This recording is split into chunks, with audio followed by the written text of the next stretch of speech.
Laqa bejn iż-żewġ kooperattivi tas-sajd u d-Dipartiment tas-sajd dwar il-futur tas-sajd tat-ton spiċċat mingħajr ebda qbil biż-żewġ kooperattivi jisqu li l-Ministru George Policino għandu jiltaqa' mas-sajjieda kollha u jispjega x'għandu f'moħħu l-Gvern. Ray Buġejja, l-President tal-Kooperattiva tas-sajd, spjega lil One News li ż-żewġ kooperattivi fil-laqa uraw li ma jaqblux il l-Gvern jibgħat il-pjani tiegħu kif huma. Il-Gvern kellu sa 12 ta' Jannar ċans biex jippreżenta l-proposti tiegħu lill-Unjoni Ewropea kif kien ikkonferma ma' One News id-Direttur Ġenerali tas-Sajt Joe Caruana fit-28 ta' Diċembru illi għadda. Bħal kull membru ieħor tal-Unjoni Ewropea, aħna rridu nsubmittjaw il-pjan tagħna ta' kif tat-ton sa 12 ta' Jannar għax inkella nispiċċjaw laqas ikollna l-ebda liċenzja approvata.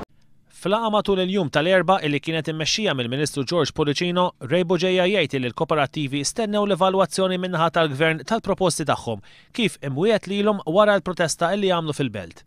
Qal li s-sajjieda mhux se jifqu hawn u l-Gvern mhux se jitħalla jilab għall-ħin.